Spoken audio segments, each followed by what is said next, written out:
కృపాంజలి కార్యక్రమానికి ప్రేమతో మిమ్మల్ని ఆహ్వానిస్తున్నాం. ముందుగా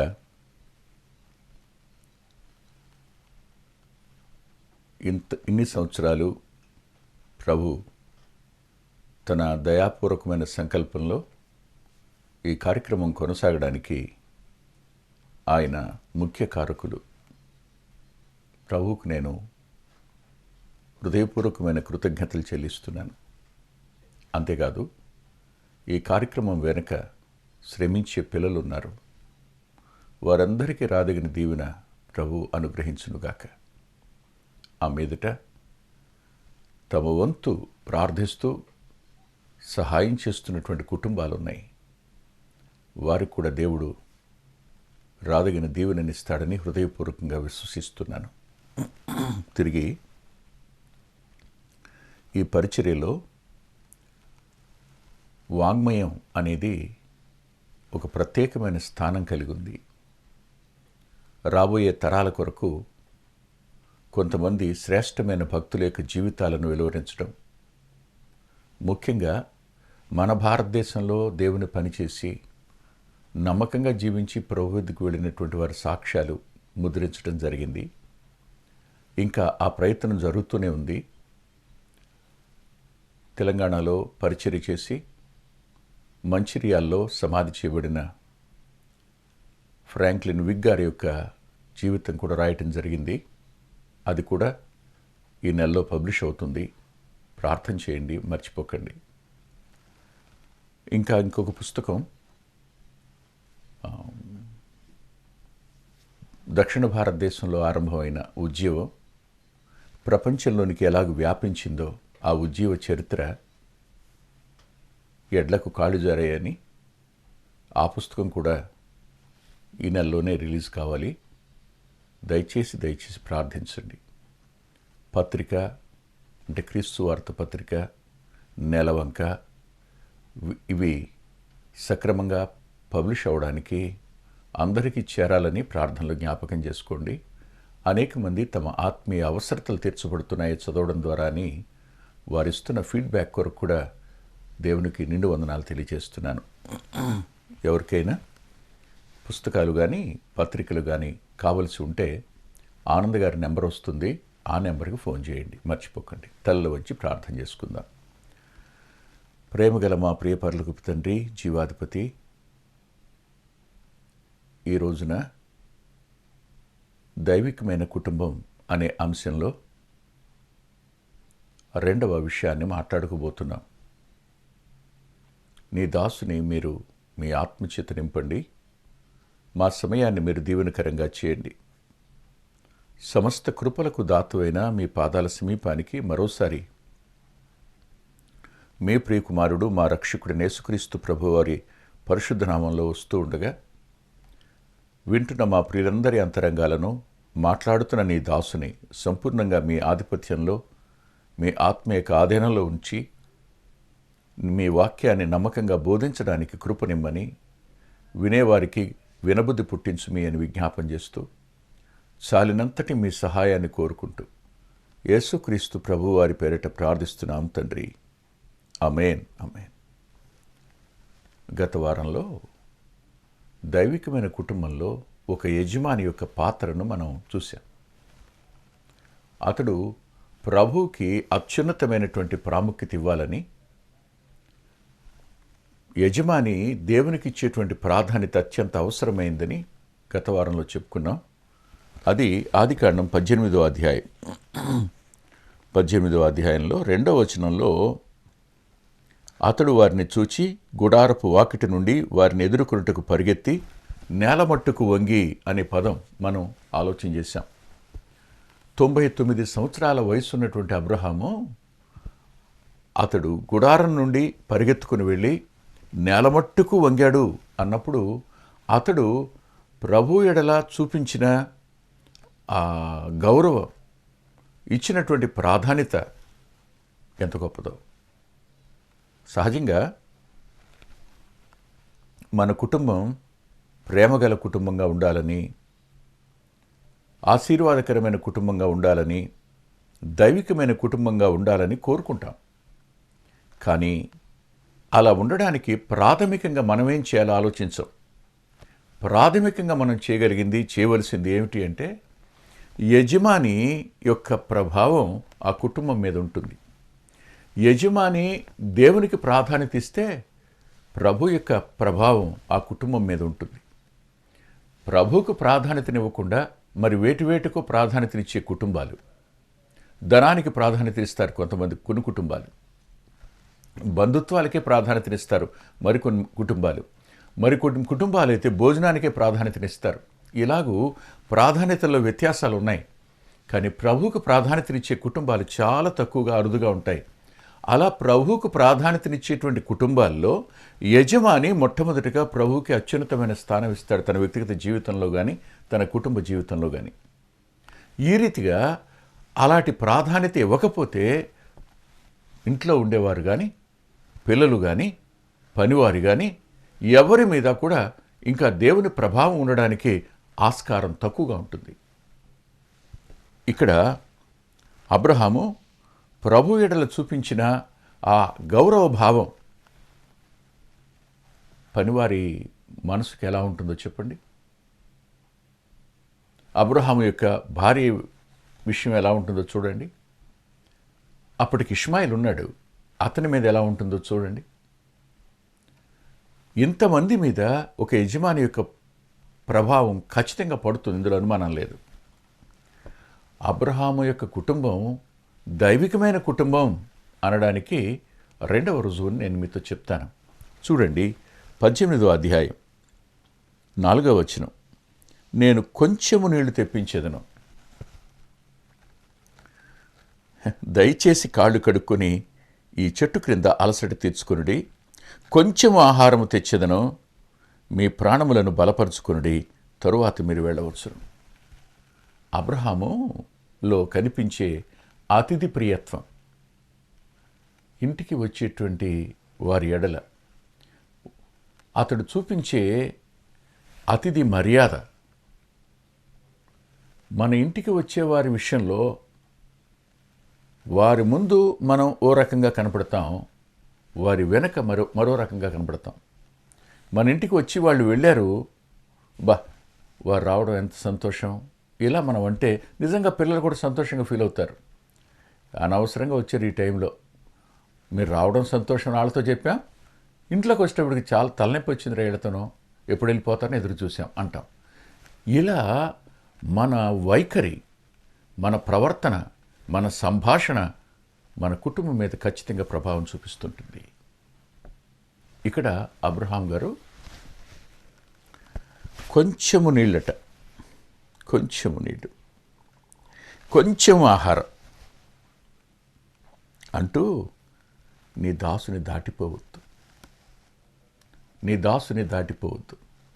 నేలమట్టుకు వంగినవాడు దాటిపోవద్దు అంటే, అయ్యా మీరు వెళ్ళాలి అని అంటే నా మీదుగానే వెళ్ళాలి, నా మీదుగానే మీరు దాటి వెళ్ళాలి. దయచేసి ఆగండి, దయచేసి ఇక్కడ ఆగండి, కొంచెం అలసట తీర్చుకోండి, కొంచెం నీళ్ళు తెస్తా, కొంచెం ఆహారం తెస్తా అన్నాడు.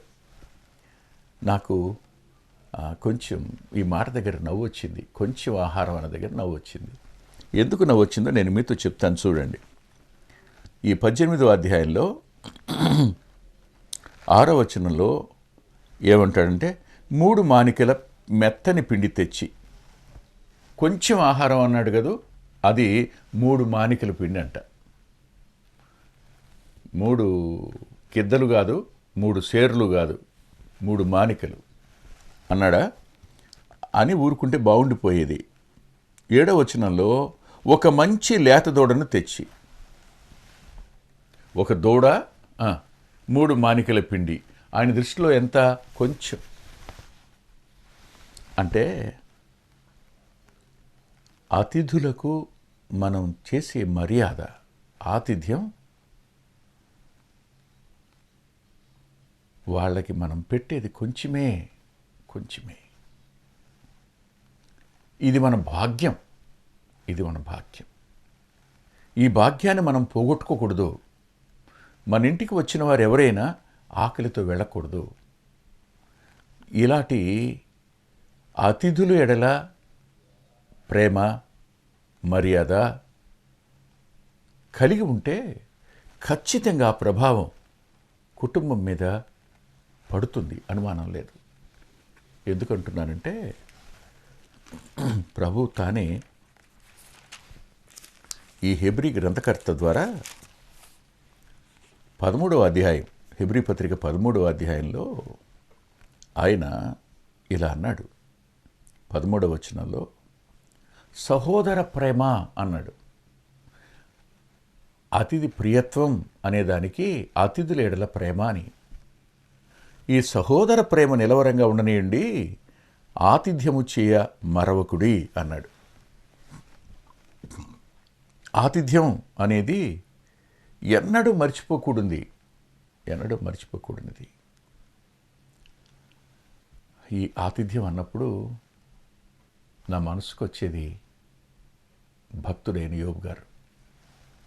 ఆయన భలే అంటాడు. ఆయన అన్న మాట ఏమిటంటే, నేను ఆకలిగా ఉన్నవానికి పట్టెడన్నం పెట్టకుండా ఎప్పుడూ తినలేదు ఆహారం అంటాడు. అసలు ఈ పదం అంటే తాను భుజించే సమయానికి ముందు ఎవరికైనా కొంచెం పెట్టిన తర్వాత తినాలి, తన అన్నంలో కొంత ఆకలి ఉన్నవానికి పెట్టాలి అన్న ఒక అత్యున్నతమైన లక్ష్యం ఆ అతిథి ప్రియత్వంలో కనిపించింది. అంతేకాదు, వారు చలితో బాధపడుతున్నప్పుడు వారి దుప్పటి కప్పడం, ఇవన్నీ మనకేమి సందేశాన్ని ఇస్తాయంటే, మనకు దేవుడిచ్చిన వాటిలో ఇతరుల యొక్క భాగం కూడా ఉంది. వెరసి ఒక చిన్న పదం ఏమిటంటే, అతిథి ప్రియత్వం అంటే స్వార్థాన్ని త్యజించే మొదటి మెట్టు.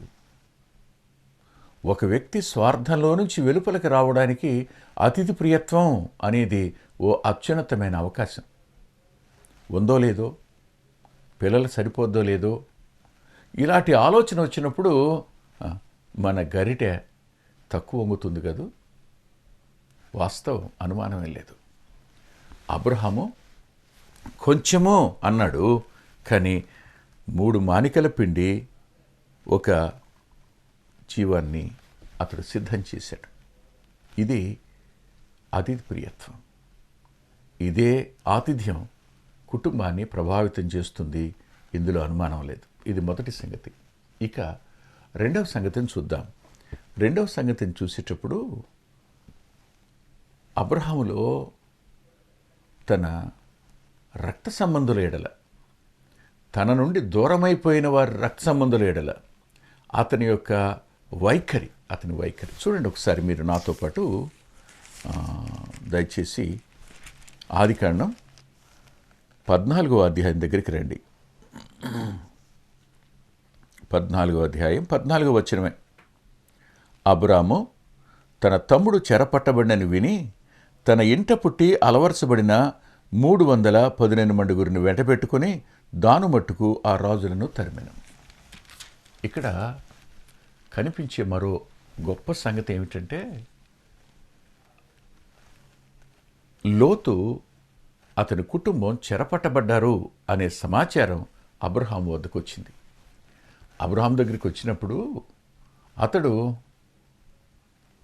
గతాన్ని జ్ఞాపకం చేసుకోలే. ఇంతవరకు నాతో ఏ కమ్యూనికేషన్ లేకుండా ఉన్నాడు అతను అని అనుకోలే. తన పశువుల కాపర్లకు నా పశువుల కాపర్లకు గొడవ వచ్చింది, ఇప్పుడు నేను వెళ్ళి అతనితో పాటు ఆ పశువుల కాపర్లను, ఆ మందలను కూడా కాపాడాలా అని అనుకోలే. కష్టంలో ఉన్నవారి ఎడల, శ్రమలో ఉన్నవారి ఎడల తన వంతు కర్తవ్యాన్ని నిర్వర్తించడం దగ్గర అబ్రహాము ఓ అత్యున్నతమైన మాదిరి. అతడు బాధలో ఉన్నవారి ఎడల, చెరపట్టబడిన వారి కోసం అతడు పోరాడే తత్వం కలిగినటువంటి వ్యక్తి. పోరాడే తత్వం కలిగినవాడు. ఎంతోమంది సమస్యల్లో ఉంటారు. మనం కనీసం వారి కోసం ప్రార్థన కూడా చేయం. కుటుంబ ప్రార్థనలో ఫలానా వారు మన బంధువులు, వారికి బాలేదు, వారు హాస్పిటల్లో ఉన్నారు, మనం ప్రార్థన చేద్దాం వారు రక్షించబడాలని, వారు బాగుపడాలని, స్వస్థపరచబడాలని అని చెప్పి ప్రార్థన అయిన తరువాత మనం వాళ్ళకి ఏదైనా సాయం చేద్దాం అనే మాట కుటుంబంలో మీరు చెప్పండి. అప్పుడు ఆ పిల్లలకు ఒకటి మీరు అలవాటు చేసిన వాళ్ళు అవుతారు. ఓహో, మనకు మన బంధువుల ఎడల బాధ్యత ఉందన్నమాట. ఈ బాధ్యతను మనం నిర్వర్తించాలి. నాన్న వద్ద నుండి వారు నేర్చుకుంటారు. దేవుణ్ణి గౌరవించటం వారు నేర్చుకుంటారు అక్కడే. అతిథి ప్రియత్వం నేర్చుకుంటారు అక్కడే. అంత మాత్రమే కాదు కానీ వారు బంధువుల ఎడల తమ వంతు నిర్వర్తించవలసిన బాధ్యతను కూడా కుటుంబ యజమాని దగ్గర నుంచి నేర్చుకుంటారు. అనేక కుటుంబాలు పిల్లల్లో పగని, ద్వేషాన్ని, కష్టాన్ని పెంచేవారుగా ఉంటారు. మనకు దూరమైపోయిన వారి ఎడల ఎప్పుడూ మనం మాట్లాడే తీరు వేరు. వారి విషయమై పదే పదే ఇంట్లో మాట్లాడుతూ, అతను నాకు ఎంత చేశాడు అనుకుంటున్నావు, నేనే అతని హారా నుంచి వెంట పెట్టుకుని వచ్చాను, ఇప్పటికీ వాడికి నేను కనిపించడం లేదు, తానేదో నీతిమంతుడు అనుకున్నాడు, కానీ ఇప్పుడు చూడు ఏమైందో, ఇప్పుడు చెరపట్టబడ్డాడు, వాడి ఆస్తి ఏమైంది, అవునా, వాడి మంద కాపర్లు ఏమైపోయారు, వారి ఆస్తులన్నీ కూడా ఇప్పుడు చెరపట్టబడ్డాయి, ఎవడెళ్తాడు, ఎవడు చూస్తాడు, ఇలాంటి మాటలు ఎన్నైనా పలకొచ్చు మనం. అవును కదా. ఇది పిల్లల జీవితాల మీద ఎలాంటి ప్రభావం చూపిస్తుందో ఒకసారి ఆలోచించండి మీరు. దుఃఖం ఇది, బాధ ఇది. లోతు ఎడబాటును గురించిన బాధ అబ్రహాముకు ఉండదా? ఖచ్చితంగా ఉంటుంది. కానీ నీ బంధువుల యొద్ద నుండి దూరంగా ఉండు అని ప్రభువే చెప్పారు. అందుకని ఆ కారణం చేత అబ్రహాము దూరంగా ఉన్నాడు.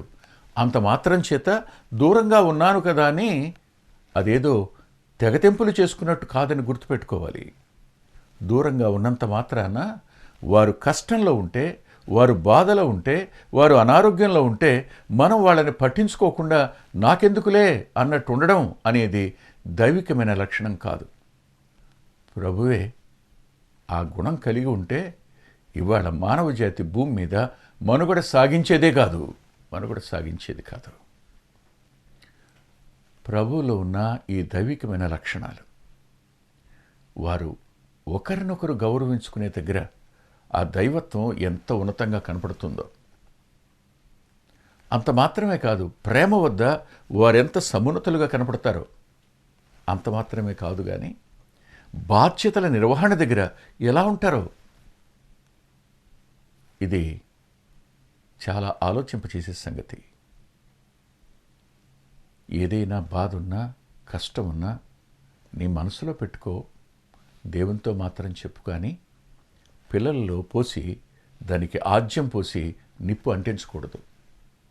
అలా చేసి రేపటి భవిష్యత్తులో ఒకరికొకరు సంబంధాలు లేకుండా పోవడం అనేది తటస్థిస్తుంది. దాన్ని నేను చూశాను, కళ్ళారా నేను చూశాను. అనేక కుటుంబాలు ఈ రీతిగానే బాధ్యతలను విస్మరించిన కుటుంబాలు ఉన్నాయి. కానీ అబ్రహాము అలా బాధ్యతలను విస్మరించలేదు. అంతేగాదు, ఇక్కడ మరొక మాట కూడా చెప్పాలి. ఇదేమిటంటే పొరుగువారితో అబ్రహాముకున్న సత్సంబంధం ఎలాంటి సత్సంబంధం కలిగి ఉన్నాడో నేను ఒకసారి చదివి వినిపిస్తాను, మీరు చూడండి.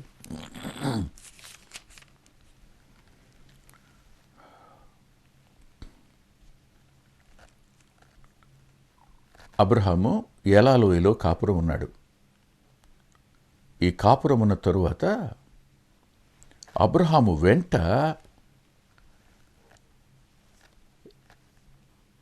మమ్రే, ఎష్కోలు అనేవారు మేం కూడా వస్తాం అన్నారు. ఎందుకని అంటే వీరట అబ్రహాముతో నిబంధన చేసిన వారట. 13వ వచనంలో కనపడుతుంది, 14వ అధ్యాయం ఆదికాండంలో. అప్పుడు అతడు ఎష్కోలు సహోదరుడును ఆనేరు సహోదరుడైన మమ్రే అను అమోరియుని ఏలోను వనములో కాపురముండెను. వీరు అబ్రహాముతో నిబంధన చేసుకునేవారు.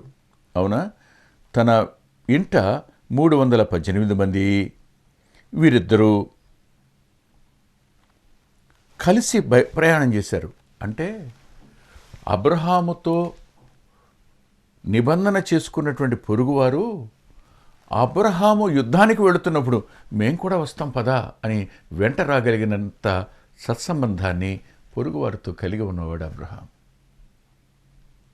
బంధువులతో అతనికున్న బంధువుల ఎడల అతనికున్న బాధ్యత, పొరుగువారి ఎడల అతనికున్న సత్సంబంధం, ఈ రెండు మనకు స్పష్టంగా కనపడతాయి. అతిథి ప్రియత్వం కనిపించింది, ఆ మీదట బంధువుల ఎడల బాధ్యత కనిపించింది, ఆ మీదట పొరుగువారితో అతనికున్న సంబంధం కనపడింది. ఇది ఖచ్చితంగా కుటుంబాలను ప్రభావితం చేస్తుంది. ఒక మాట అంటాను, మహిమ కలిగిన దేవుడు భూమి మీదకి రక్తమాంసాల్లో పాలువాడై వచ్చాడు. వచ్చినవాడు ఒక దైవికమైన కుటుంబ స్థాపన కోసం ఆయన వచ్చాడు. అందుకనే ఆయన పరిచర్య కానా వివాహంతో ప్రారంభమైంది. కుటుంబానికి ఆయన అత్యున్నతమైన ప్రాధాన్యతనిస్తారు. ఆ కుటుంబం ద్వారానే తన యొక్క జీవం, తన ప్రత్యక్షత ప్రపంచానికి అందాలని. ఆయన చిందించిన రక్తం, ఆయన మరణ పునరుద్ధానాలు పాపిని పరిశుద్ధునిగా చేస్తాయి. యజమాని తిరిగి జన్మించిన వాడైతే ఆ ప్రభావం ఖచ్చితంగా కుటుంబాల మీద ఉంటుంది. మరి తిరిగి జన్మించి దేవుని ఎడల గౌరవం, అతిథుల ఎడల పట్టింపు, బంధువుల ఎడల బాధ్యత, పొరుగువారి ఎడల సత్సంబంధం కలిగి ఉండే కృప ప్రభువు మనకు అనుగ్రహించునుగాక. తల్ల వచ్చి ప్రార్థన చేసుకుందాం. ప్రేమగల మా తండ్రి, కృపగలిగిన మా దేవ, మరోసారి మీ లేఖనం దగ్గర నిలిచి కొద్ది మాటలు చూడడానికి కృపనిచ్చారు. విన్న మా ప్రియుల హృదయాలకు ఈ వాక్యం అర్థం కావడానికి, వారు ఈ వాక్యాన్ని తమ జీవితాల్లో అభ్యాసం చేయడానికి కృపనిమ్మని నీ దాసుని బలపరిచినందుకు రుణస్తునని చెప్తూ యేసుక్రీస్తు ప్రభు వారి పేరిట ప్రార్థిస్తున్నాం తండ్రి, ఆమేన్. ప్రభు చిత్తమైతే వచ్చే వారం కలుసుకుందాం. దేవుడు మిమ్మల్ని దీవించునుగాక. అద్భుతమైన పుస్తకాలు అందుబాటులో ఉన్నాయి. అందులో అంత్యోక్ మినిస్ట్రీస్ నుంచి ప్రచురితమైన మీ ఆత్మీయ క్షేమానికి మేలు కలుగు చేసే పుస్తకాలు, మీ ఆత్మలను దేవుని కొరకై ఉజ్జీవింప చేసే పుస్తకాలు, ప్రభువులాగా జీవించడానికి ప్రేరేపించే పుస్తకాలను దైవాత్మ సహాయంతో రాయటం జరిగింది. పిల్లల కొరకై చిత్రీకరించబడిన 5 DVDలు అందుబాటులో ఉన్నాయి. ప్రతి DVD పిల్లలను దేవుని కొరకు ఎంతగానో విశ్వాసాన్ని పెంపొందింపజేసేవిగాను, ఆసక్తిని కలిగించేవిగాను, ఆత్మలో ప్రభువుని హత్తుకునేట్టు చేసేవిగాను ఉన్నాయి. ఈ మధ్యన వెలువడినటువంటి ఆ DVD సాధనం, అది మీ పిల్లలకు ఎంతైనా మేలు చేస్తుంది. ఆ పాటలను మీరు చూస్తున్నారు, వాటన్నిటినీ మీరు పొంది ఆత్మీయంగా మేలు పొందాలని ఒక దైవ సేవకునిగా మీకు మనవి చేస్తున్నాను. 6వ పిల్లల DVD సమయం అందుబాటులో ఉంది. 5 చూసిన వారు 6వది కూడా మీ పిల్లలకు చూపించి మీరు చూచి అంతరంగంలో దేవుణ్ణి స్తుతిస్తారని నమ్ముతున్నాను. తప్పకుండా ఈ DVDలు తీసుకోండి. 2018వ సంవత్సరం తెలుగు VBS DVD దాహం, పిల్లల ఆత్మీయ క్షేమం కోసం 10 పాటలతో దృశ్యరూపకంగా దీన్ని తయారు చేయడం జరిగింది. తప్పనిసరిగా ఈ DVD తీసుకోండి. పిల్లలకు వీటిని పరిచయం చేయండి. ఈ పాటలు మీ పిల్లలకు నేర్పండి. మీ సండే స్కూల్లో ఈ పాటలు నేర్పడం మర్చిపోకండి. నూతనంగా వచ్చిన పిల్లల DVD ఐక్యత అనే టైటిల్ పెడదామనుకున్నాం, కానీ కలిసి ఉందాం అనేటువంటి టైటిల్ని పెట్టడం జరిగింది. కలిసి ఉందాం, అది పిల్లలకు ఎంతో ప్రయోజనకరమైన DVD. దానిని మీరు పొంది మీ పిల్లల ఆత్మీయ క్షేమాన్ని ఖచ్చితంగా చూస్తారని నేను నమ్ముతున్నాను. ఆ DVDని మీరు సంప్రదించి పొందవచ్చు. సాధు సాల్మన్ గారి జీవితం. ఆయన గోదావరి నది దగ్గర ఒక ఆశ్రమాన్ని స్థాపించి అనేక మందిని ప్రభువులోకి నడిపినవారు, అనేక మంది జీవితాలను ఆయన ప్రోత్సహించినవారు. ఎంతో ప్రోత్సాహకరమైన ఈ జీవితాన్ని చదివి మీరు తప్పకుండా ఆత్మీయమైన మేలు పొందుతారు. ఎంతో దిద్దుబాటు ఈ పుస్తకం మూలకంగా జరుగుతుంది. తప్పకుండా చదవండి.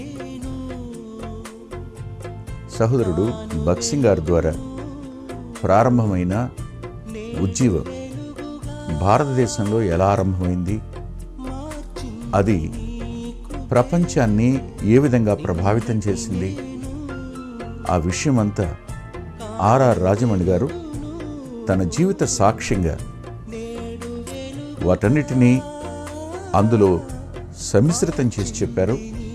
ఒక అద్భుతమైన సాక్ష్యం, ఒక పరిచర్యకు ఒక నిదర్శనం, దర్పణం ఈ పుస్తకం. చదివిన ప్రతివారు తిరిగి ప్రార్థించడానికి ఆత్మచేత ప్రోత్సహించబడిన వారై మోకరించే అద్భుతమైన ప్రభావాన్ని చూపించే పుస్తకం వర్ష ఋతు సూర్యోదయం. మాన్సూన్ డే బ్రేక్ అనే పుస్తకానికి ఇది తర్జుమా. తప్పకుండా చదవండి. గత 2 సంవత్సరాలుగా పిల్లల ఆత్మీయ క్షేమం కోసం సచిత్ర ద్విమాస పత్రిక నెలవంక వెలువడుతోంది. అనేక మంది పిల్లలు ఆత్మీయంగా మేము మేలు పొందామని వారి ఉత్తరాల ద్వారాను వ్యక్తిగతంగా కలుసుకున్నప్పుడు సాక్ష్యం చెబుతున్నారు. మీరు కూడా మీ పిల్లల కోసం నెలవంక పత్రికను మీరు పొందొచ్చు. అందుకొరకై ఈ క్రింద ఇవ్వబడినటువంటి ఫోన్ నెంబర్ని మీరు సంప్రదించండి. మా చిరునామా కృపాంజలి, బ్రదర్ పిల్లా వెంకటరత్నం, రామచంద్రపురం రోడ్, గుడివాడ, కృష్ణా జిల్లా, Andhra Pradesh. Our address Krupanjali, brother Pilla Venkataratnam, Ramachandrapuram road, Gudivada, Krishna district, Andhra Pradesh. Phone number 9490504299 9490504299.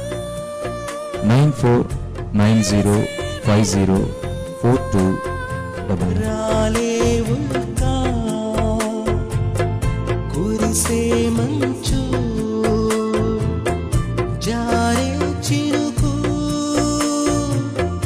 మెరిసే మెరుపు,